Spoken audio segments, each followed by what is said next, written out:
하나님은 하나님이신 거를 우리가 인정하게 하는 것이 이제는 신학인데, 하나님이 하나님이라고 해서 인간이 무가치한 것이 아니라 하나님께서 그 거리를 자의적으로 결정하는 것이 아니라 하나님의 방식으로 이제는 그 정의된 거리 차이, 그것을 이제 우리가 받아들이게 하는 것이 이제 신학이라는 거죠. 보통 우리는 이제 우리가 지금 질문, 의문들을 하나님이 반드시 답변을 우리식대로 해주셔야 된다고 생각하고, 고통의 문제든 여러 가지 문제들 다 그런 식으로 계속 접근을 하다 보니까 거기 논리적인 이때는 맞는 것 같지만 뒤돌아보면 안 맞는 것 같은데라는 자꾸 간격이 생기는 지점들은 우리의 언어로 하나님의 일하심을 자꾸 집어넣으려고 하는 데서 벌어지는 오류가 있는 거죠. 그래서 네, 그렇다고도 볼 수 있죠.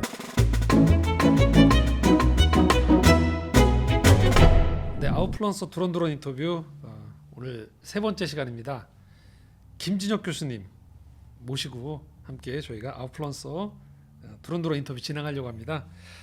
제가 너무 좋아하는 분인데요. 네, 횃불 트리니티 신학대학원 대학교 조직신학 교수님이시죠. 김진혁 교수님이신데요. 그러시면서도 작가이기도 하십니다. 책이 많이 나왔습니다. 벌써 여기 앞에 굵직굵직한 책들인데요. 여기 나온 걸로 제가 보면 신학의 영토들이란 책 있고요. 이 다양한 신학 서적을 서평하신 책이고요.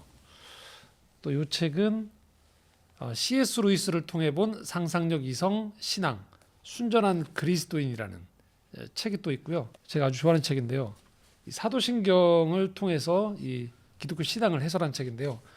우리가 믿는 것들에 대하여라는 책이 또 있고요. 질문하는 신학이라고 해서 흔히 말하는 조직 신학이 다뤄야 되는 여러 영역을 아주 상세하게 교수님의 언어로 해설해 주신 책입니다. 작가시죠. 출판사들이 아주 좋아하는 작가이고 또 신학 팬들이 있는 그런 저자이십니다. 자, 제가 저자 소개가 너무 길었는데요. 교수님 인사 나누겠습니다. 교수님 안녕하세요. 네, 안녕하세요. 네, 반갑고 감사합니다. 네, 불러주셔서 감사합니다. 네. 신학자 하면 지금 일반 크리스찬들한테 좀 멀게 느껴질 수도 있고 신학교로 가야 만날 수 있는 분이다라고 생각이 쉬운데, 책을 통해서나 강연을 통해서나 방송을 통해서 이 신학과 신앙의 이 간격을 좁혀주시는 가교 역할을 해주시는 좋은 안내자라고 저는 생각합니다. 교수님. 네, 감사합니다.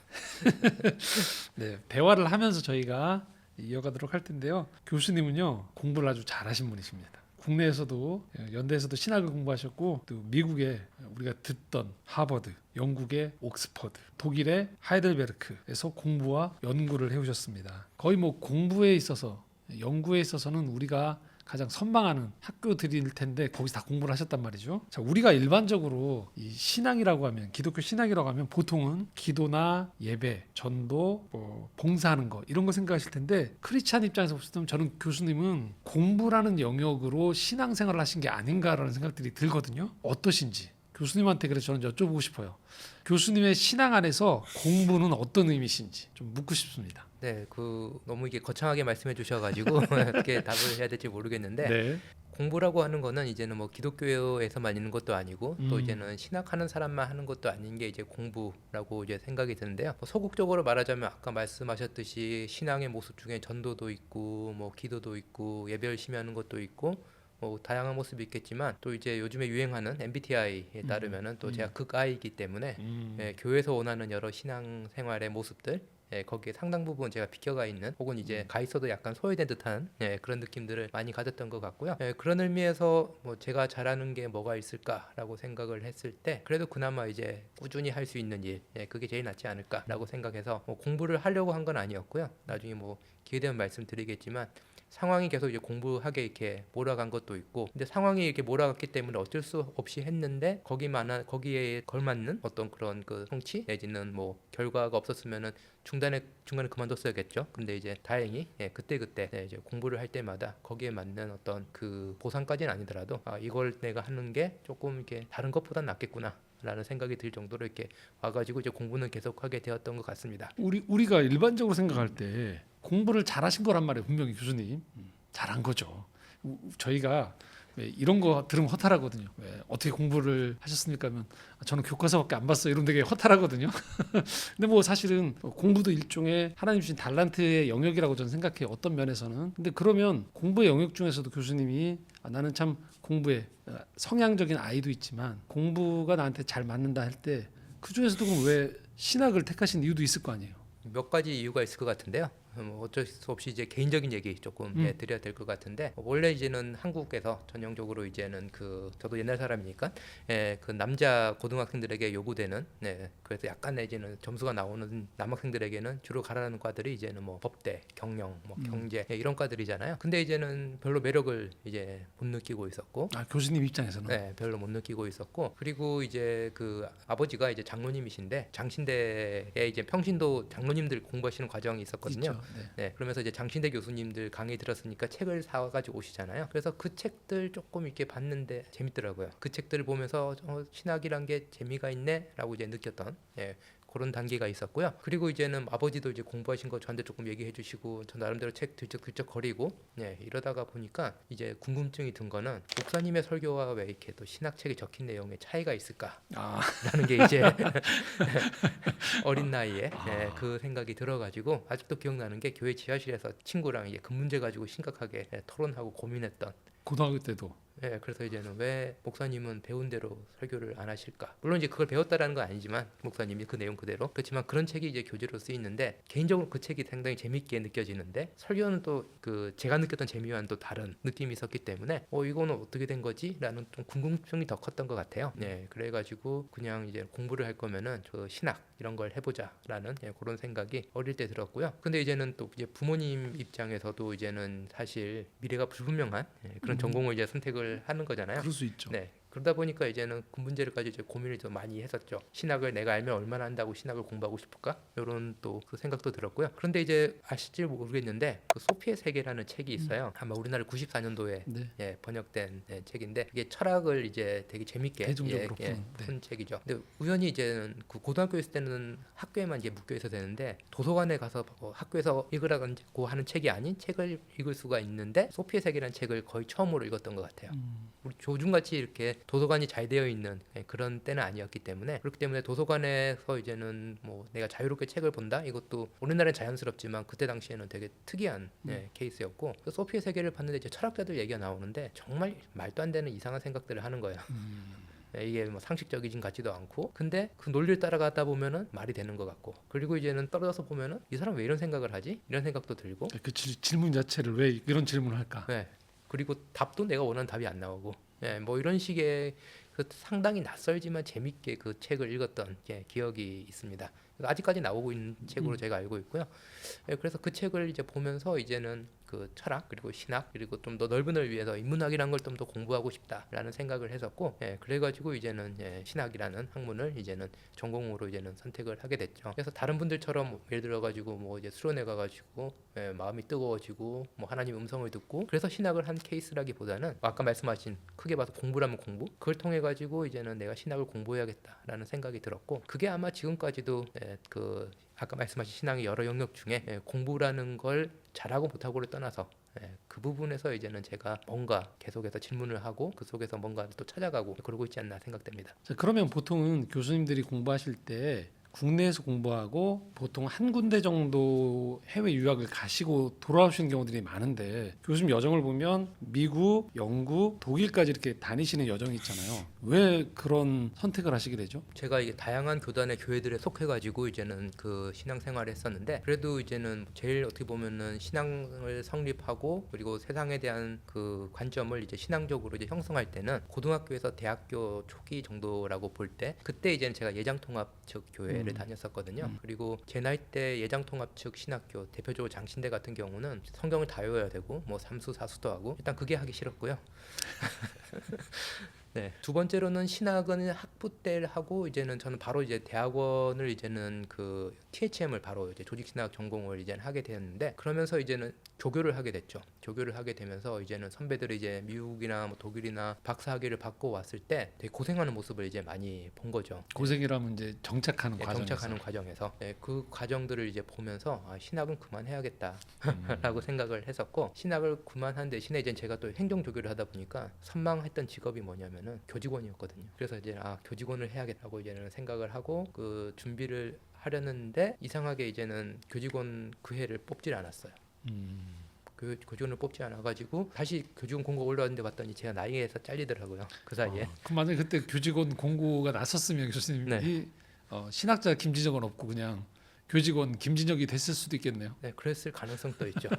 네, 그래가지고 갑자기 이제는 추석 때쯤에 이제는 그 공고가 났는데 추석 때 이제 지방 어르신들한테 인사를 드리는데 너 뭐 할 거니? 이제 뭐 이런 식으로 물어보는데 할 게 없는 거예요. 그 내가 생각했던 계획이 이제 크게 틀어졌으니까. 그래가지고 그때 이제 부랴부랴 이제는 그 영어 공부를 해가지고 이제는 유학을 이제는 가게 된 거죠. 다른 말로 하면은 그때 이제는 성경 외우기 시작했었으면은 장신대는 한 3년 뒤에 갔겠죠.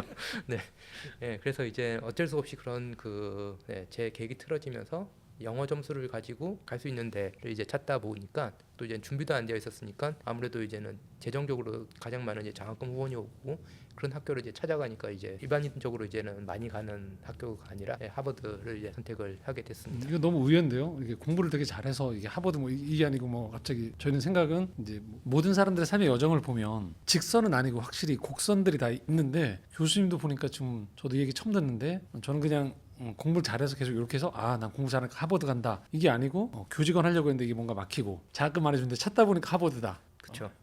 네. 이게 인생이 참.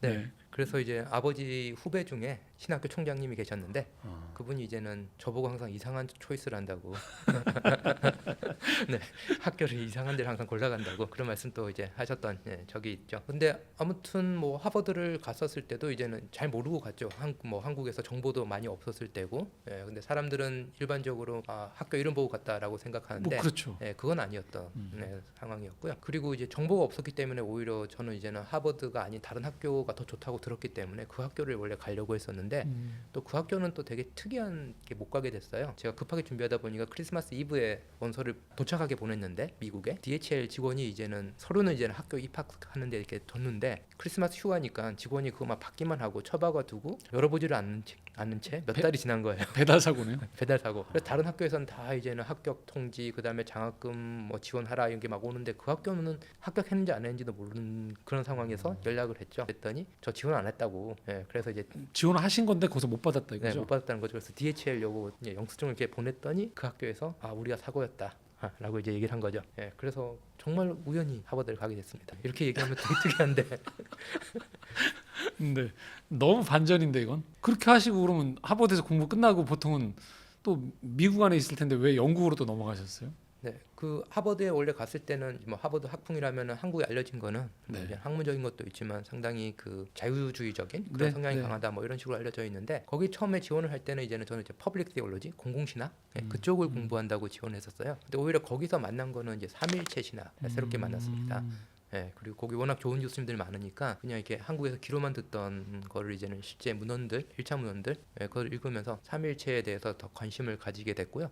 신학에서 전통이란 것이 그냥 캐캐 묵은 것이 아니다라는 것을 이제 거기서 배우고 거기서 이제는 언어를 사용하는 법, 전통을 가지고 그리고 전통을 통해서 상상력을 확장시키는 방법, 그리고 이제는 전통을 통해 가지고 현실의 문제와 이제 대화하는 법 이런 것들을 이제 하버드에서 오히려 사람들 생각과는 전혀 다르게 역설적으로 훈련을 받았고요. 그때 이제 저한테 이제 영향을 많이 줬던 교수님이 이제는 한국에도 이렇게 오셔가지고 세문학교에서 강연도 하셨는데 세라 코클리라는 네. 기도나 뭐 그래서 세라 코클리 교수님이 그때 제 지도 교수는 프랜시스 피오렌자라는 이제는 세라 코클리한테서 이제 영향을 많이 받게 되고 그러면서 이제 영국 신학에 관심을 이제 가지게 되면서 영국에 대해서 조금 이제 열린 마음을 갖게 됐었죠. 그러니까 세라 코클리가 영국 쪽인가요? 네, 영국에 있다가 하버드 교수로 있다가 원래 옥스퍼드 교수 있다가 하버드 교수로 와 있었을 때 이제는 제가 그 끝무렵에 세미나를 들었고요. 그리고 다시 이제 캠브리지 교수로 이제 가게 됐죠.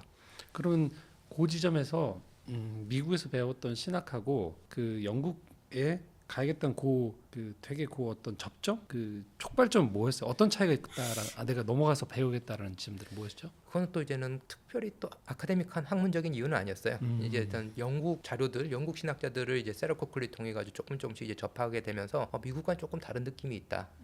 왜냐면은 아무래도 이제 성공회라는 그런 그 오랜 전통이 있고 또 성공회가 가지고 있는 예전 기도 그런 것들이 또 이제 신학에 또 잘 스며들어와 있거든요. 말로는 표현 안 되는 어떤 느낌의 차이가 있다라는 건 계속 생각하면서 이제는 미국에서 논문을 쓰면서 인용을 하다 보면은 그 사람 영국인지도 몰랐는데 이제 영국 자료들 조금씩 들어가게 되고 이제 그런 건 있었죠. 그래서 영국에 대해서 관심은 있었지만 나라를 바꾼다라는 게 쉽지는 않은 일이었기 그렇죠. 때문에 좀 고민도 많이 했고 일반적으로 이제는 미국 학교에 비해서 영국 학교들이 장학금이 박하다라는 게 일반적인 또 얘기이기 때문에 미국에서 하면은 장학금이 되게 잘 나온 상황에서 이제 박사를 할 수 있었고 영국 가면은 처음부터 적응도 해야 되고 예, 장학금도 좀 이렇게 불확실하고 그 상태에서 이제 가야 된다라는 부담감이 있었죠. 그래서 이제는 고민도 많이 하고 여러 사람한테 상담도 하다가 해리포터를 어느 날 보다가 네, 가볼까? 라는 생각이. 왜냐면은 뭐 유학을 한다라는 거는 뭐 몇 년 동안은 그 나라에 살아야 된다는 얘기잖아요. 몇 년 동안 살아야 된다고 하는데 공부를 하는 것도 중요하지만 그 기간 또 제 삶에서 중요한 부분인데 그렇죠. 그 기간에 어떻게 사느냐도 중요한 또 결정의 요인이기 때문에 그러다가 이제는 이렇게 해리포터 볼 때까지 왔다 갔다 하고 있다가 혹시 아실지 모르겠는데 히스토리 보이즈라는 뭐죠? 그 영국 뮤지컬이고 이제 영화가 있거든요. 네. 그래서 영국 고등학생들이 옥스포드나 캠브리지 가기 위해 가지고 공부하는 내용인데 그런 거네요. 뭐 하버드 대학 공부벌레들 이런 것처럼 영국판. 예, 그런 어떤 식으로 학창 홍보를 시절에. 해서 제가 봤어요. 예. 근데 그런 내용은 아니었어요. 아니었는데. 네, 홍보를 했을 때는 이제는 뭐 영국판 죽은 신의 사회 뭐 이런 식으로도 홍보를 하기도 하고 그래가지고 이제 그걸 봤는데 어떤 학교 모습보다 예, 영국의 파란 하늘이 예, 영국 파란 하늘 그런 사람들 잘 상상 못하는데 영국의 파란 하늘은 진짜 파랗거든요. 예, 그걸 보면서 그래 한번 가봐야겠다라는 예, 생각을 해서 조금 마음이 좀 더 기울어지게 된 거는 또 영화 보다가 학교를 또 영국 쪽으로 바꾸게 됐습니다. 거기 가셨을 때 교수님 말씀하셨던 C.S. 루이스 집에 머무신 게 그 기간인가요? 아니면 이후인가요? 이유죠. 처음에는 이제 학교 기숙사에 있다가 공부 끝날 때쯤에 이제 학교 기숙사에 나와야 되는데 살 데가 필요하니까 C.S. 루이스가 살았던 집 거기로 이제 들어가게 된 거죠. 그럼 거기 계시다 다시 독일로 넘어가신 건? 그 영국으로 갈 때 이제 지도 교수랑 얘기한 게 제 전공이 이제는 그 스위스 신학자 칼 바르트이기 때문에 칼 바르트가 독일어를 썼기 때문에요. 그리고 독일에 또 연구 성과가 이제 많이 쌓여 있기 때문에 그 영국 갈 때 이제 독일까지 같이 공부를 하는 걸 염두에 두시고 네, 가시나? 염두를 하고 갔었죠. 근데 이제는 옥스퍼드 대학교와 이제는 그 자매 결혼이 있는 학교는 이제 독일의 본 대학교예요. 그래서 이제는 본으로 가면 또 편했는데 또 그때 당시에 또 이제는 되게 이제는 또 운이 좋아가지고 그 독일의 그 출판업으로 큰 돈을 번 어떤 그 예전을 치면 귀족이죠. 그 미망인이 그 장학금을 또 이렇게 주셨어요. 독일 가라고. 그래가지고 좀 선택을 이제 자유롭게 할 수 있어가지고 어느 학교를 갈까 하다가 어찌됐건 연대가 한국에서 제일 오래됐다고 자기는 주장을 하잖아요. 140년 됐다고 올해. 그리고 이제 하버드는 미국에서 제일 오래됐고 옥스퍼드는 영국에서 제일 오래됐고 그러니까 독일에서 제일 오래된 대학교를 가자. 네, 그래서 신성 로마 제국에서 제일 먼저 세워진 하이델베르크를 선택을 하게 됐죠. 그 이유 중에 하나는 그 한국에서 이제 신학을 배울 때는 한국에서 신학을 배울 때 거의 모든 학교가 가지고 있는 좀 일종의 강박적인 건데 우리 학교가 최고야. 되게 많이 주입을 하잖아요. 하버드를 갔는데 뭐 거기는 워낙 좋은 학교니까 그렇게 말을 해도 되는데 그렇게 얘기 잘 안 하더라고요. 그리고 이제는 서로 협력하면서 공부하고 뭐 이제 이런 거 그런 것들을 강조하는데 이제 그거는 뭐 자기가 최고라는 자부심이 있기 때문에 그럴 수도 있는 건지 모르겠지만 굳이 그렇게 얘기를 안 하더라고요. 그런데 영국에 갔는데 너무 대조가 되는 거예요. 하버드에 비해서 영국이 재정 규모도 차이 나고 옥스퍼드랑 이 학교 왜 좋다고 하지 않는데 제가 되게 이 학교에 온 게 내가 맞는 선택일까? 그냥 영화 한 편 잘못 보고 마음에 헛바람이 불어가지고 이 학교 온 거 아닌가? 이것 때문에 한 첫 2년 정도는 이제 좀 그 적응을 못하다가 한 3년 정도 지나면서 적응이 되기 시작했는데 그때 이제는 그 학교에 있는 가지고 있는 장점들이 보이기 시작하신 건가요? 학교의 장점이라기보다는 네. 네, 되게 특이한 건데 그건 뭐냐면은 도서관들이 몇백 년 됐잖아요. 도서관 돌 옆에 앉아 있다가 돌이 제 옆에 이렇게 앉아 있는데 너는 얼마나 수많은 학생들의 손때를 타고 너한테 얼마나 많은 하소연을 했을 거고 그 많은 하소연들이 얼마나 많은 이론이 돼 가지고 세계를 바꿨을까? 이 생각이 갑자기 이렇게 든 거예요. 그 못생긴 큰 돌 수백 년 동안 있었던 그 돌한테 그 돌이 들은 얘기는 제가 지금까지 공부하면서 들은 얘기보다 훨씬 많은 얘기, 훨씬 좋은 얘기, 인격이 없어가지고 그것을 이제 표현을 못할 뿐이지 스쳐 지나갔을 거잖아요. 그 생각이 들면서 아까도 말씀드렸듯이 전통을 보는 눈 이런 게 미국 있을 때도 좀 바뀌었다 그랬잖아요. 그래서 영국 있을 때 그래 오래 밑에 있으면은 내가 이해 못하더라도 오래 있는 것에는 분명 이유가 있을 거고 내가 알지 못하는 좋은 게 있을 거다라는 생각을 하게 된 거고요. 그래서 이제는 그 독일 갈 때 어느 학교 갈지 이제는 조금 재정적으로 여유가 있었기 때문에 뭐 예를 들어 가지고 제 친구가 있는 베를린 쪽에서도 갈 수 있었고 뭐 본네도 갈 수 있었고 기왕 가는 거 제일 오래된 학교를 가자라고 해서 이제 하이델베르크를 이제 선택을 하게 된 거죠. 그게 조금 제가 볼 때는 터무니없는 선택일 것 같은데 저로서는 아주 좋은 선택이었던 것 같습니다. 그러네요. 아주 이 영상 보신 분들한테도 되게 좋은 인사이트가 될 수 있는 게 거창하기보다는 또 사실은 성경에도 보면 뭐 돌들이 너희들이 소리치면 돌들이 외치리라 하는 것처럼 심지어는 내 옆에 있는 돌조차도 나에게 되게 좋은 생각에 대한 단서를 줄 수 있는 거의 모든 만물이 사실은 우리하고 대화를 할 수 있는 그런 거고 교수님 사실은 그런 여정에서 뒤에도 얘기하겠지만 영화도 얘기하고 자연도 얘기하고 여러 가지 것들을 통해서 교수님 인생의 길들이 하나하나씩 맞춰져가 하는 거네요. 그랬던 것 같아요. 네, 이- 아까도 원하지 않는 틀어진다고 했는데 계속 틀어지고 그래서 이렇게 공부도 제가 생각하지 않았던 처음에 저는 공공신학 공부하러 이제 미국 갔다가 결국은 뭐 삼일체 신학도 공부하고 성령론 공부하고 이런 식으로 그러다가 제 전공 단위 C.S. 루이스도 많이 하게 되고 이렇게 됐죠.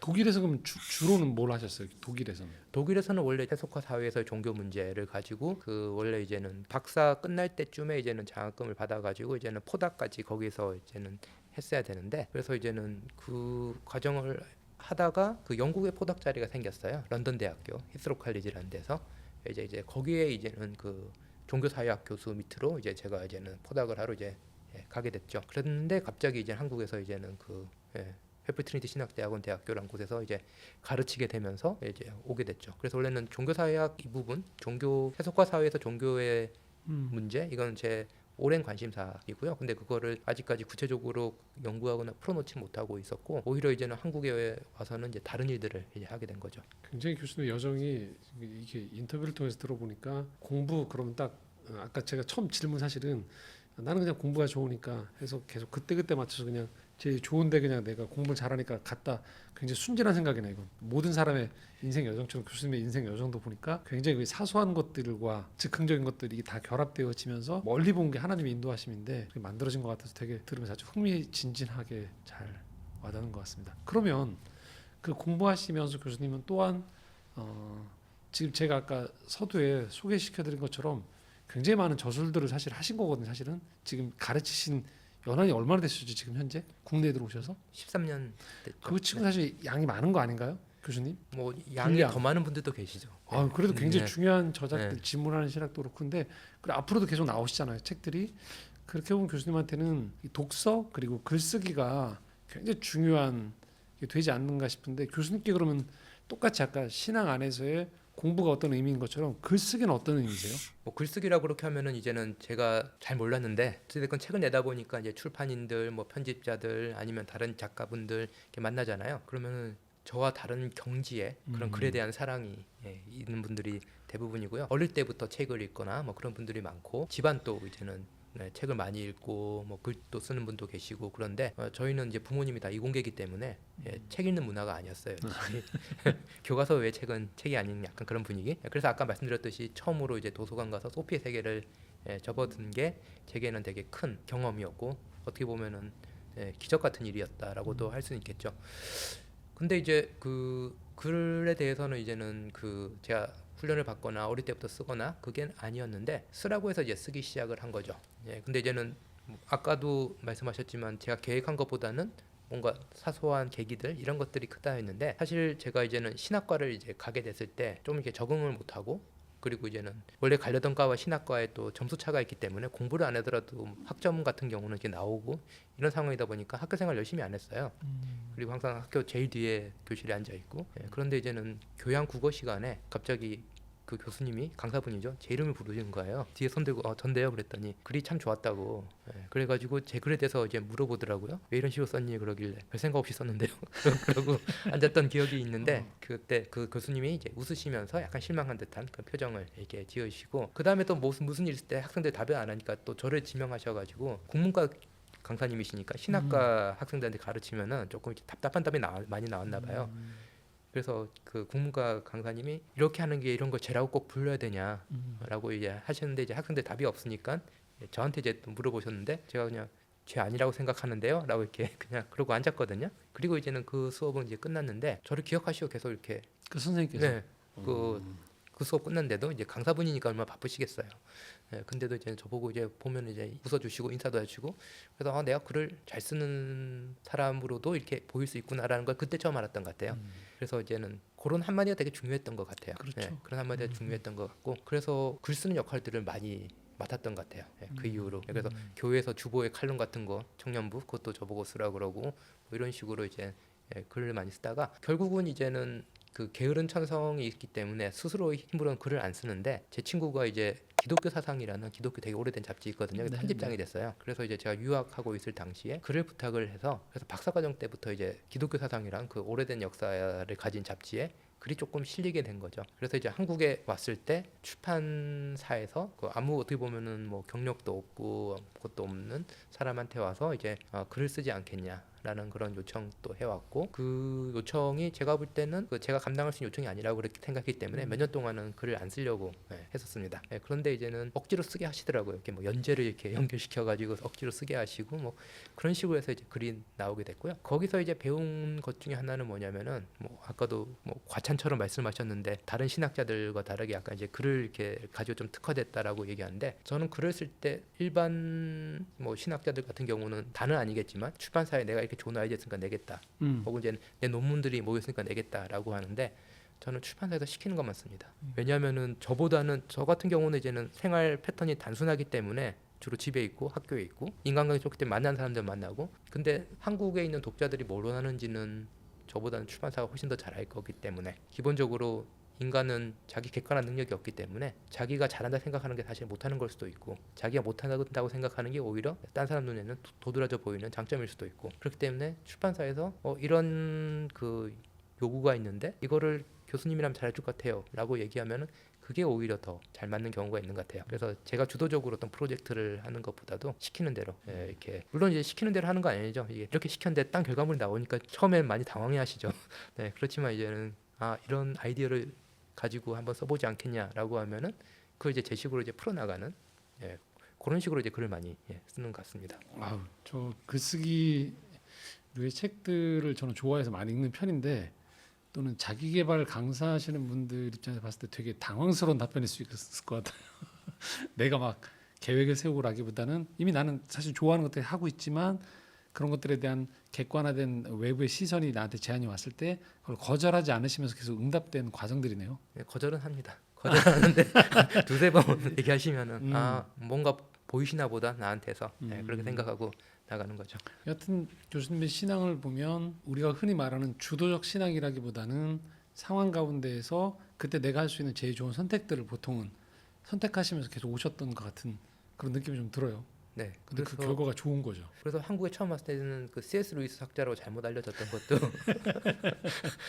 그 이유 중에 하나도, 왜냐면은 C.S. 루이스 집이 거기서 제가 많은 걸 이제 배웠죠. 루이스를 좋아하지 않는 상태에서, 잘 알지 못한 상태에서 그 집에 들어가게 됐고, 그 집에 들어가게 되면 이제는 그 집의 역사도 되게 재밌는데, 그 현재 있는 모습으로 보면은 그 집이 이제 미국에 있는 C.S. 루이스 파운데이션에서 그 구매를 해가지고, 구매는 딴 사람이 했는데 이제는 그걸 넘긴 거죠. 그래서 이제는 그 위탁 운영처럼 됐는데 소유가 지금 C.S. 루이스 파운데이션으로 되어 있어요. 그렇기 때문에 집을 어떤 식으로 사용할까라고 했을 때, 보통 사람들이 생각할 때는 뭐냐면은 당연히 박물관으로 만들거나 기념관으로 만들어야지라고 생각하겠지만, 또 C.S. 루이스를 좋아하는 사람, 그 팬들은 그 루이스는 그런 걸 원하지 않을 거다. 자기를 이렇게 그 어떤 그 대상화, 상품화, 기념화하는 거는 물론 이런 일들이 있긴 하지만 그걸 원하지 않을 거다라고 이제 생각을 했기 때문에, 그 집을 C.S. 루이스 파운데이션이 이제는 그 소유권을 이전받고 난 이후에 했던 거는, 여기를 루이스가 꿈꿨던 기독교 인문학자들의 우정 공동체로 만들자라고 했었고, 그래서 이제 거기에 제가 이제 연구원으로 이제는 선발이 됐죠. 그래서 처음으로 이제 루이스의 순전한 기독교란 책을 거기서 이제는 읽게 됐죠. 네. 오히려 거기 가서. 네, 거기 가서 저는 갈 곳이 없어가지고 거기 갔을 뿐이기 때문에 또 예의는 지켜야 되니까. 대신에 이제는 그 많은 사람들이 그 집을 보고 싶어하기 때문에 들어와도 별게 없어요. 별로 들 거 없는데 그래도 보고 싶어하는 사람들 보여줘야 되잖아요. 루이스가 썼던 것들은 루이스 죽은 이후에 다 미국에서 가져갔어요. 그래서 다 거기 있는 거는 이제 영국에 있는 골동품 그 가게나 뭐 그런 데서 이제는 비슷비슷한 걸 사가지고 이제 채우는 거거든요. 그래서 루이스 걸 보고 싶으면 미국 가시면 되고, 네, 그렇습니다. 근데 사람들이 찾아오기 때문에 거기서 하는 게 뭐냐면은 일주일에 한 2번, 3번 정도를 예약받고 투어를 해줘요. 그리고 이제 연구원들이 이제는 그 투어를 해주는데, 뭐 이게 예약 시스템이 오늘은 한국에도 예약이라는 문화가 잘 정착이 되는데, 제가 했을 때는 그게 아니거든요. 보면 이제 예약 안 된 날에 주로 나타나시는 분들이 한국 목사님들이신 거예요. 네. 그래도 이제는 그 오신 분들 그냥 가라고 못 하니까 이제 오는데, 이제 또 한국인이 있고 또 제가 또 가이드 해주고, 또 거기는 이제는 그 환대를 하기 위해 가지고 항상 쿠키를 이제 구워 놓고요. 그리고 그 루이스의 나냐 연대기 2권 그 사자 마녀 그리고 옷장에 보면은 이 터키시 딜라이트를 가지고 이제 마녀가 이제는 유혹하는 장면이 나오잖아요. 그래서 터키시 딜라이트랑 갖다 놔요. 이렇게 사람들 드시라고. 오면은 그거부터 이제 먼저 드리면서 이제 시작을 하는데, 이제 거기서 이제 저를 보셨던 목사님들이 한국에 오셔가지고 제가 루이스 전공 연주하신 거예요. 그리고 루이스 강의를 이제 부탁을 하신 거고, 예, 그러면서 이제는 입소문이 나기 시작해가지고 예, 루이스를 가지고 이제는 하게 됐고, 그래서 사실 저도 그 기간이 유익했다고 이제 봅니다. 예, 그 루이스라는 한 인물에 대해서 조금 입체적으로 볼 수 있었던 근본 경험이 있었고, 그걸 한국 와가지고 그 책으로 다시 공부를 하면서 한국 상황에 맞게 이제 루이스를 이제 전달해 줄 수 있는, 예, 그래서 이제는 뭐 조금 어떻게 보면은 루이스 덕분에 이제는 제가 한국에서 활동할 수 있는 많은 예, 그런 기반들이 형성되지 않았나라고 생각이 되고요. 네, 그러면서 감사하죠. 자, 이제 본격적으로 교수님께 신학에 대한 좀 질문을 좀 드리고 싶어요. 저는 교수님의 이 책과 글을 읽다 보면 글에 우리가 일반적으로 얘기할 때 논술만 있는 게 아니고 시와 에세이가 있는 것처럼 신앙에 있어서 신학적 관점으로만 보여줄 수 있는 이 하나님에 대해서 또 하나님의 일하심에 대한 그런 풍경들을 교수님의 글을 통해서 잘 보여주고 있다라고 생각하거든요. 교수님 책 중에서 우리가 믿는 것들에 대하여라는 책에 이런 내용이 나오거든요. 인간은 누구나 입술과 마음의 속도차를 경험하며 살아갑니다. 그 간격을 삶의 일부로 품고 성숙의 계기로 삼느냐, 그것을 견디지 못하느냐의 차이입니다. 신학의 중요한 역할 중 하나는 그 틈이 우리의 의지로 메워지는 것이 아닌 자비로우신 하나님의 은혜로 유지되는 성격의 것임을 보여주는 데 있습니다 라고 얘기하고 있어요. 저 이 부분이 되게 중요하다고 생각했거든요. 우리의 의지로 메워지는 것이 아닌 자비로우신 하나님의 은혜로 유지되는 것. 제가 목회자이면서 또 사역 현장에서 많이 경험하는 것 중 하나가 사실 하나님이 어떤 분이신지에 대해서 우리가 너무 적게 얘기하고 우리가 해야 되는 것들에 대한 이야기가 너무 많지 않나라는 생각을 하거든요. 그리고 그 하나님에 대한 이야기를 들려줄 때에도 너무 편향되거나 좁고 전통적으로만 들려왔던 관습적인 이야기로 계속 전해지기 때문에 사람들이 하나님을 안다고 생각하지만 실제로는 잘 모른다는 생각이 좀 들고요. 또 하나 또 질문을 드리면서 좀 길지만 질문이 이 얘기 꼭 드리고 싶어서요. 교회 안에서 듣는 말 중에 하나가 어떤 우리가 신학적인 관점 새로운 어떤 통찰이 누군가 이야기를 하면 내가 들었던 익숙한 얘기랑 좀 다른 얘기가 나오면 그 생각 위험한데? 이런 얘기들을 관습적으로 한단 말이죠. 그래서 실제 우리 삶에서 벌어지는 삶의 현장의 이야기를 신학적인 언어로 들려줄 수 있는 그 통로를 자꾸 차단하는 느낌이 좀 들거든요. 그래서 교수님께 좀 여쭤보고 싶어요. 교수님에게 있어서 신학 또는 신학이 왜 중요한지 좀 얘기해 줄 수 있을까요? 네, 그 쉽지 않은 예, 질문인 네, 것 같은데요. 맞아요. 일단 신학이란 어떤 학문인가라는 그 질문들이 예, 많이 있죠.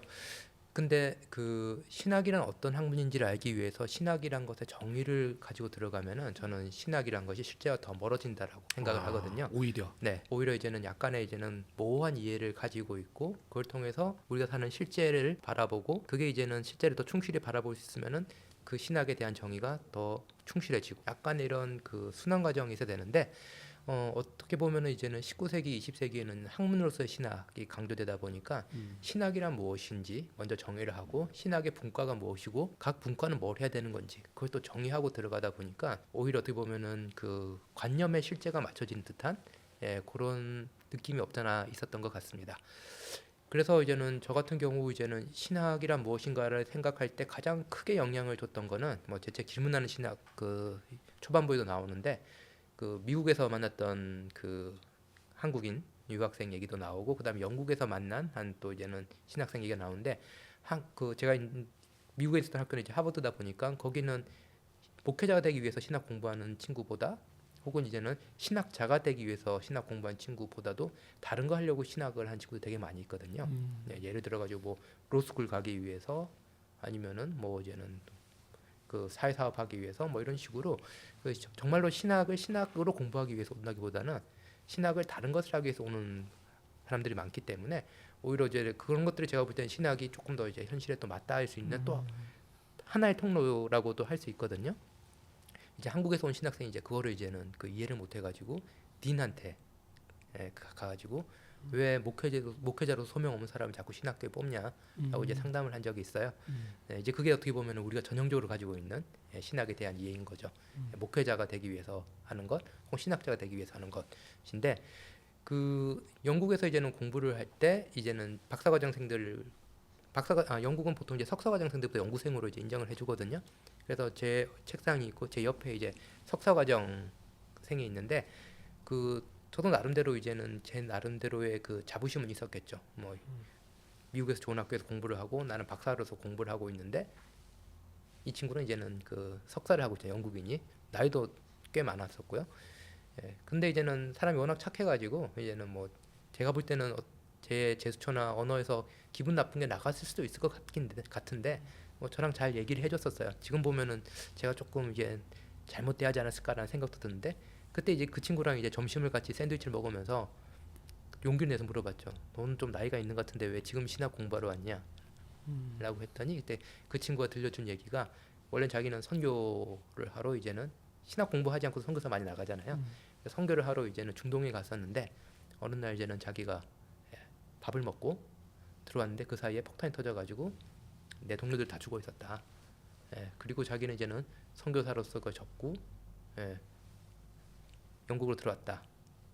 그러면 이제는 저희가 볼 때는 선교도 이제 그만두고 했으면은 이제는 더 신학 공부할 필요가 없을 것 같은데 이제 신학을 공부를 하잖아요. 그러면서 그 친구가 이제 했던 말이 나는 그냥 더 좋은 인간이 되기 위해서 신학을 공부할 뿐이야 라고 얘기를 했거든요. 저는 이게 되게 중요한 정의였고 이제 저로서는 이때까지 신학이란 무엇인가라는 책에서 보지 못한 정의였던 것 같아요. 네, 그게 또 저희가 또 신학을 대하는 태도에 또 영향을 많이 줬고요. 그래서 이제 제가 정의했던 그 신학의 정의가 그 어찌됐건 또 조직 신학자니까 정의는 해야 되니까요. 그래서 질문하는 신학에서 Art of Living, 삶을 위한 기회 혹은 예술이라고 이제 제가 정의를 하게 됐습니다. 그래서 그 신학자들이 가지고 있는 어떤 그 일반적인 패턴 중에 하나가 우리가 신학을 잘 만들면은 그걸 가지고 이제는 성도들이 이제 따라올 수 있게 혹은 이제 신앙생활을 하게 한다라고 하는데 오히려 그 영국에서 특히 이제는 뭐 한국에도 지금 잘 알려진 로안 윌리엄스라든지 이런 신학자들을 해서 제가 배운 거는 오히려 그 1차적인 장소는 이제는 교회 공동체 그리고 삶의 현장이고 그것을 우리가 이제는 그 언어화하는 작업, 거기에 질서를 잡아주는 작업이 이제는 신학이다라고 하는 거죠. 그런 의미에서 제가 생각하는 신학은 어떤 삶의 현장, 공동체의 생동성을 억누르거나 재단하는 것이 아니라 그로부터 우리가 이제 신학을 하는 거고 이를 통해 가지고 우리는 또 그 공동체에게 우리가 말하는 것의 의미를 이제는 찾아가는 방법 그런 지혜들을 더 알려주는 것 이것이 신학의 역할이 아닌가라고 생각이 들고요. 아까 목사님께서 읽어주신 그 책에 보면은 그 우리에게는 이제 마음과 입의 어떤 그 거리감 차이가 있고 그것을 이제 신학이 없애주는 게 아니라 하나님의 은혜 안에서 유지하는 법을 이제 가르쳐 준다라고 하는데 이제 그게 대표적인 사례인 것 같아요. 저 같은 경우는 어찌됐건 개신교 신학자로서 개신교 신학을 공부를 했고 개신교 신학의 가장 큰 특징은 칭의론이잖아요. 하나님이 우리를 값없이 의롭다고 해주신다. 대가 없이 우리를 자녀로 삼아주신다라는 게 칭의론을 제가 되게 간단하게 말씀을 드린 건데 이 칭의론이라는 관점을 통해 가지고 나의 구원이 아니라 하나님도 볼 수 있어야 되고 하나님이 어떤 분이신지 교회 공동체도 볼 수 있어야 되고 심지어 세상 돌아가는 것도 이 칭의론의 관점에서 볼 수 있어야 된다라고 이제는 생각을 하게 되었고요. 그 문장이 바로 그거를 이제는 제 식으로 풀어서 얘기한 겁니다. 그러면 아까 이렇게 이해한 게 맞나요? 그러니까 보통 우리가 하나님에 대한 인식과 우리 차이가 나는 것들을 좁힌다고 했는데 교수님은 거꾸로 유지시키는 것이 중요하다라고 그 자체를 인정하는 거는 그렇죠. 그렇게 보는 거죠. 네.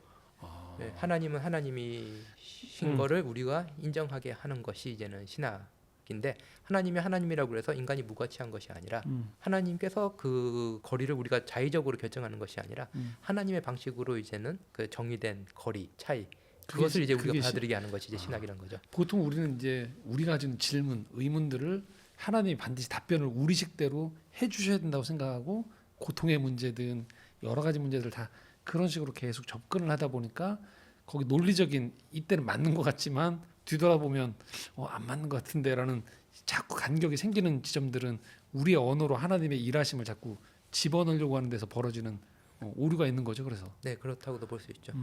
어떤 분들은 질문하는 신학인데 왜 답이 없냐라고 저한테 얘기를 하시는데 그래서 제가 장난으로 이제 답을 주는 신학이라고 책 제목을 안 정했다고 말씀드리죠. 네. 아주 중요한 그런 의미에서 보면 교수님이 그 하셨던 요것도 같은 맥락인데 그러면 삼위일체로는 인간으로서 우리가 어떤 존재인지를 가르쳐 준다. 굉장히 중요한 문장 같거든요. 이게 보통 삼위일체라는 건 하나님에 대한 문제인데 그걸 이해하면 왜 우리가 어떤 존재인지를 왜 이해할 수 있는가는 굉장히 다른 문제처럼 여겨지잖아요. 보통은. 네. 근데 이게 인간하고 관계된다는 거죠. 삼위일체로 제대로 이해하면. 그러면 그건 또 어떻게 좀 약간 더 설명을 해주시면. 네, 그건 조금 어려울 수도 있는 내용인 것 같고요. 보통 삼일체론이라면은 기독교 신학에서 제일 어려운 부분이라고도 얘기를 하는데 저는 이젠 그냥 그 뭐 복잡하게 생각하는 걸 싫어하기 때문에 상식적으로 생각할 때 제일 어려운 거면은 중요성이 덜해야 되거나 아니면 사람들이 이제 무시해야 되거나 라고 하는데 가장 어렵다고 그러는데 가장 핵심적인 위치에 오른다고 하면은 그 이유가 있을 것이다 라는 거죠. 단순히 중요해라고 그냥 이렇게 억지로 중요하다고 주장하기 때문에 중요한 게 아니라 현실적으로 뭔가 변화를 주기 때문에 설명은 하지 못하지만 뭔가 현실에 깊은 인상을 남겼기 때문에 그게 이제는 그 어려움에도 불구하고 가장 중요한 위치를 2000년 정도 이렇게 유지를 할 수 있다라는 거죠. 그래서 이제는 제가 볼 때는 초기 교회 교부들의 가장 큰 공헌 중에 하나가 그 하나님을 삼위일체 하나님을 설명하는 언어를 가지고 인간을 설명하고 인간을 설명하는 언어를 가지고 삼위일체 하나님을 설명하려고 그랬다는 거죠. 그래서 하나님과 인간 사이에 거리는 있지만 중요한 건 뭐냐면은 인간이 자기도 잘 모르는데 예를 들어 가지고 인간이 인간 자신을 본다고 자신의 수수께끼가 풀릴까라는 게 이제 제가 항상 가지고 있는 대전제입니다. 인간의 문제를 풀기 위해서 인간 자체를 봤을 때 물론 부분 답은 나올 수 있겠지만 그것 자체가 답이 될 수 있을까? 문제 자체를 본다고 문제에 대한 답이 나올까라는 게 이제는 제 질문이고요. 그렇기 때문에 삼일체론 같은 경우는 뭐냐면은 하나님의 형상으로 인간이 만들어진 이상 삼일체 하나님이 가지고 있는 어떤 특성들이 인간에게 있는 거고 근데 인간에게 있는 이 특성이 깨지고 부서지고 불완전한 상태로 우리가 본다면은 그게 무엇인지를 알려면은 삼일체 하나님에 원형에 대해서 해당되어지는 하나님을 그걸 봐야 그렇죠. 된다는 거죠. 네. 그리고 이제는 그걸 통해 가지고 이제 인간이 사용하는 언어라든지 관계라든지 생각하는 법이라든지 이제 이것들을 이제는 새롭게 이제는 볼 필요가 있다라고 말씀을 드리고요.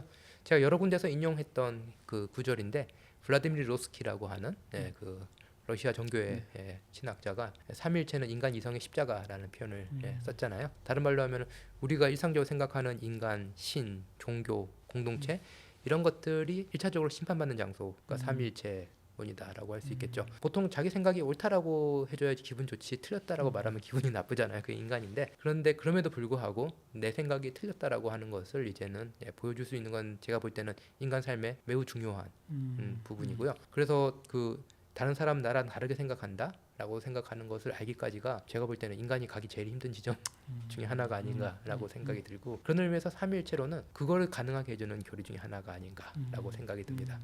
하나님이 갖고 있는 어떤 신비를 인간은 다 다른 모습으로 이제 반영을 하고 있을 거고 그럼에도 불구하고 삼위 하나님께서 분리되지 않고 서로 조화를 이루시듯이 인간이 다르다고 해서 서로 이제는 갈라지거나 적대시할 필요가 없고 물론 우리는 완전한 조화를 이룰 수는 없지만 그럼에도 불구하고 우리의 증오라든지 폭력이라든지 역사적 기억이 끊어지 못하는 근원적인 관계성이라는 게 있다라는 것을 이제 보여줄 수 있는 교리가 삼일체론이 아닌가라고 개인적으로 생각됩니다. 그래서 삼일체론이 뭔가라고 물어보면은 잘 대답은 못하지만 그럼에도 불구하고 삼일체론 없이 신학을 하겠습니까라고 물어보면은 전 못할 것 같은데요라고 이제 답할 것 같습니다.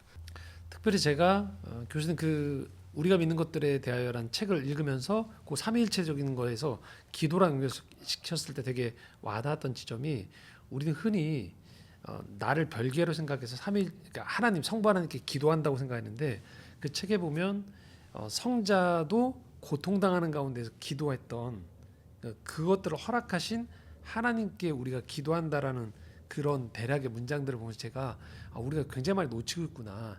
우리식 하나님을 얘기하는 거지 삼위일체 하나님에 대한 개념을 우리가 갖지 않고 별개로 내가 생각하는 신에게 기도하는 건 아닌가에 대한 그래서 그 교정할 수 있는 되게 좋은 인사이트를 주셨다라는 생각들이 들었거든요. 맞나요, 교수님 이게 지금? 네, 아주 좋은 지점 이렇게 저도 그룹반에서 언제 했는지 잘 기억은 안 나는데 뭐 조금 이제는 각도를 바꿔가지고 좀 일반적인 얘기를 드리면요. 제가 전공했던 신학자가 이제는 칼 바르트라는 신학자인데 바르트의 책 중에 계속 나오는 표현 중에 하나가 뭐냐면은 죄는 일반화 뒤로 스며든다. 어떤 의미죠, 그러니까? 네, 뭐냐면 우리가 생각을 할 때 생각을 누구나 하죠. 근데 생각하는 방식은 여러 가지거든요.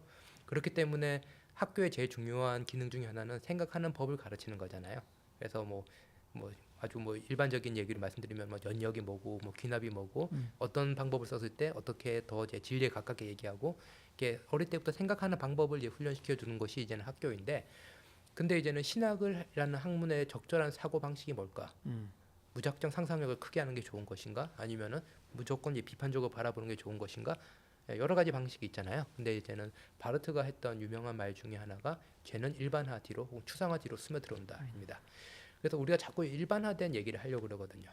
우리의 고통을 일반화시키려고 그러고 거기에 따라서 이제는 하나님과의 관계도 이제 얘기를 하려고 그러고 그리고 이제 나는 누구인가도 추상적이고 일반화된 인간의 모습을 가지고 이제는 인간을 이해하려고 그러고 근데 이제 바르트가 했던 거는 구체적인 지점에서 시작해야 된다라는 거고 구체적인 지점은 바르트는 계시라고 했지만 저는 이제는 그 하나님과 우리의 관계를 볼 때는 삼일체라고 이제 보는 거예요. 그게 뭐냐면은 예수 그리스도는 완전한 인간이요 완전한 하나님이요라는 게 이제는 신앙 고백인데 완전한 인간이 삼일체의 이격이라는 것. 다른 말로 하면은 삼일체 안에 인간의 자리가 있다라는 거잖아요. 그렇기 때문에 하나님과 인간의 관계를 이해를 할 때 일반적으로 내가 생각하는 신은 절대자는 기도의 대상은 이런 존재라는 게 아니라 구체적인 자리. 삼위일체라는 그 자리 안에서요. 예수 그리스도의 인간성이라는 구체적인 자리 안에 들어가서 하나님과의 관계를 봐야 되는 거죠. 그래서 왜 우리의 기도를 안 들어주시나요? 그거는 아주 좋은 질문이지만 또 동시에 일반화된 질문일 수 있거든요. 그러면 왜 기도를 안 들어주시나요? 뭐 제가 지금 여기 답은 안 드리겠지만 그 질문에 대한 답은 예수 그리스도께서 성부 하나님께 기도를 드렸을 때 그 하나님의 침묵 그 관점에서 우리는 응답 없는 기도에 대해서 이제 생각해볼 그 새로운 이제는 또 공간이 이제 형성이 되는 거죠. 그래서 이제 그 구체적인 지점을 어디로 잡을 것이냐라고 했을 때 저는 이제는 삼위일체론 특히 인간의 삶에 대해서 관계된 부분에 있어서는 인간의 욕망, 인간의 질문 그런 것들은 다 이제 그 완전한 인간이신 예수 그리스도와 하나님, 성부 하나님의 관계라는 그쪽에서 제가 이제 질문을 하고 언어로 이제 풀어내려고 했던 겁니다. 제가 교수님 책에서 그래서 감동받는 지점들이 바로 그런 것 같아요. 우리도 모르게 아까 얘기하셨던 대로 일반화되어 있는 그러니까 내 식대로의 신앙관이 아니고 성경을 조직 신학적이든 어쨌든 신학적 관점에서 아주 정밀하게 보는 가운데에서의 우리가 놓치고 있던 그 섬세한 부분들을 굉장히 복원시켜서 당신의 생각이 아니고 성경이 정말로 뭐라고 말하는지를 아주 진지하게 보여주신다는 생각들이 좀 들거든요. 감사합니다. 장신대 나왔으면 성경 인용이 더 풍부해졌을 텐데. 자 그렇다면 교수님 편에 보셨을 때 위험한 교수님 편에서 보셨을 때 위험한 신학은 어떤 걸까요? 모든 신학이 위험합니다. 그 모든 신학은 나름대로의 위험성을 가지고 있는 것 같고요. 근데 이제는 그 어떻게 보면은 위험성을 인지 못하고 신학을 할 때 이제 위험해지는 것 같고요. 근데 이제는 위험한 신학이라는 차원에서 이제 모두가 이제 위험한데 이제는 위험한 것과 다른 또 범주가 있는 것 같아요. 예를 들면 불쾌한 신학, 사람 기분 나쁘게 하는.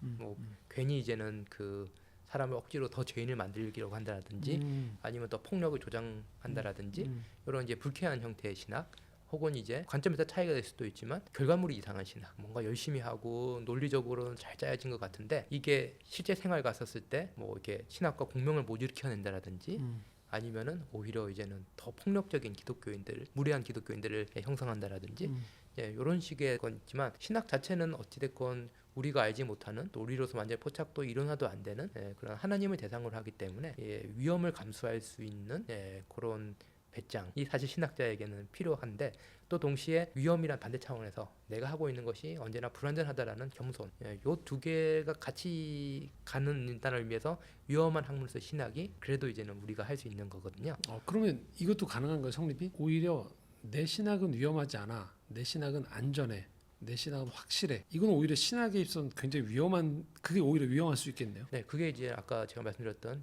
일반화와 추상화 뒤로 제가 스며들 수 있는 또 중요한 또 그런 그 통로가 될 수 있겠죠. 그렇기 때문에 이제 어떤 분들 같은 경우는 예를 들어 가지고 이렇게 막 그 신학이 새롭게 변화되고 새로운 언어가 되는 것에 겁내하시거나 경계하거나 그런 분들은 어느 한 역사적인 시점을 잡아가지고 그때로 돌아가시려는 경우가 있죠.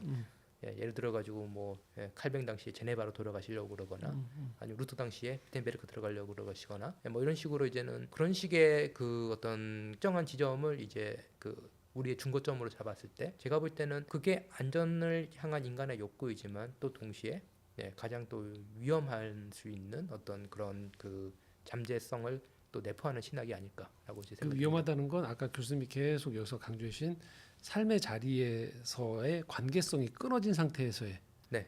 그런 거죠. 그것도 있고 역사는 또 역사로 봐야지.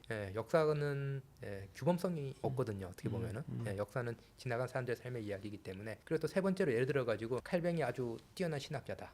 칼뱅을 제가 좋아합니다. 근데 워낙 칼뱅이 유명하니까 말씀드리면 칼뱅이 아주 뛰어난 신학자다. 그래서 우리는 칼뱅처럼 신학했는데 칼뱅으로 돌아가는데 그러려면은 칼뱅을 우리가 완전히 모방할 수 있냐? 칼뱅 같은 겸손, 칼뱅 같은 학식, 칼뱅 같은 어떤 시대에 대한 고민. 우리가 그거를 다 똑같이 낼 수 있다면 그 신학 그대로 복원낼 수 있겠죠. 근데 우리는 다 다르잖아요. 정서도 다르고 고민도 다르고. 그런 의미에서 우리가 중거점으로 삼을 수 있는 신학자는 그 개인으로 삼거나 특정 역사로 삼는 거는 제가 볼 때 신학에서는 매우 위험한 행동인 것 같고요. 조금 시간 지나도 여담같이 말씀을 하나 더 드리면은 그래서 이제는 제가 여러 나라들을 이제 돌아다니면서 돌아다니는 이유 중에 하나가 여러 전통을 배우려고 했던 도 있거든요.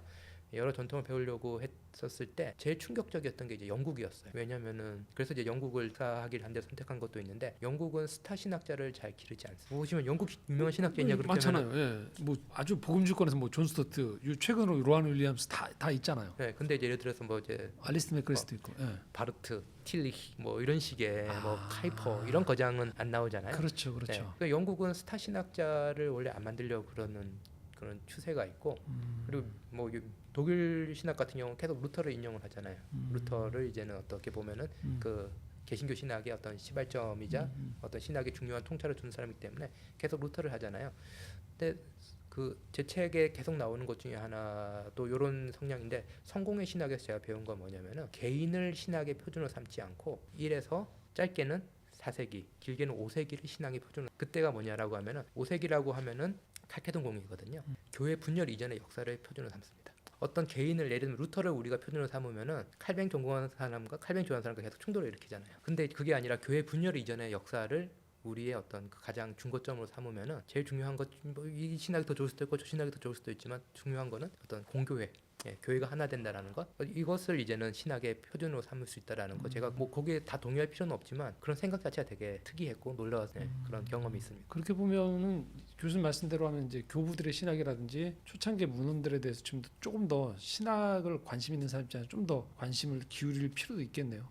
네, 그렇죠. 교부들의 특징이 치열하게 싸우고 이상하게 화해도 잘한다라는 그게 특징이거든요. 보면은 교부들 글은 되게 매서울 정도로 사나웠기도 하지만 또 동시에 공교회성을 놓치지 않으려고 하는 그런 치열한 노력도 있기 때문에 교부들의 신학을 볼 때 조금 그런 측면에서도 볼 필요가 있지 않을까. 정통을 만들어간다는 관점에서 중요하지만 또 동시에 치열하면서도 자기의 신학이 결코 이제 교회 위에 오거나 그러려고 하지 않으려고 한다는 점 그런 것들도 지금 우리 개신교에서 잃어버린 어떤 신학하는 감각이 아닐까라고 생각합니다. 아무튼 그 한국에서 신학을 한 분들이 이제는 해외 나갔을 때 이제 고생하는 것 중에 하나가 뭐냐면은 비판적이고 뭐 자유주의적이 그렇게 잘 알려진 그런 교수님들 밑에서 튜터링도 하고 그러면은 많이 듣는 말 중에 하나가 How dare 어찌 감히. 그러니까 우리는 이렇게 비판해야 된다고 생각하고 비판을 하는데 이제 그분들께서 저한테 보여주신 반응은 좀 전통에 대한 존중도 좀 가지고 비판을 하고 지금 알면 얼마나 안다고 이렇게 싸그리 그 무가치한 것처럼 상대를 이런 식으로 비판하냐라고 이렇게 How dare라는 표현도 가끔씩 쓰시기도 하고 그 신학적 전통 안에서 쌓여왔던 그것들에 대한 고민과 학문적인 성과들을 다 모른 상태에서 내 기준으로 그냥 비판하는 것들에 대한 그렇죠. 그리고 이제는 뭐 거장들도 이제는 한국에서는 뭐 몰트만트 이러면 잘못됐고 바르트가 잘못됐고 석사 때부터 이러잖아요. 그렇죠. 그래서 이제는 제 선생님 중에 한 분이 이제 고든 카우프만이라고 그분 밑에서 제가 이제는 페이퍼 쓰고 그랬을 때 절대 비판하지 말라고. 너 수준에서는 지금 텍스트만 제대로 읽어도 충분하다고. 절대 비판하지 말라고. 그렇게 좀 훈련을 받았던 기억도 있습니다. 그래서 교수님 책들 읽으면 그 비교적 굉장히 다양한 신앙의 전통에 대해서 좀 존중하시면서 그것들을 받아들이는 그런 것들이 굉장히 인상 깊었었거든요. 그러니까 그러다 보니까 자연스럽게 좀 이게 신학적 지평이 넓어질 수 있는 기회도 주어지지 않는가 싶은 생각이 좀 들고요. 오늘 그 얘기를 들으면서 좀 새삼 교수님의 이 신학 스펙트럼이 넓은 이유 중에 하나를 좀 알게 된 것 같아요. 네. 감사합니다. 긴 시간 교수님하고 지금 신학 또 여정 함께 해주셨습니다. 너무 감사하고요. 또 2부에 이어서 계속 말씀 나누도록 하겠습니다. 감사합니다. 네, 감사합니다.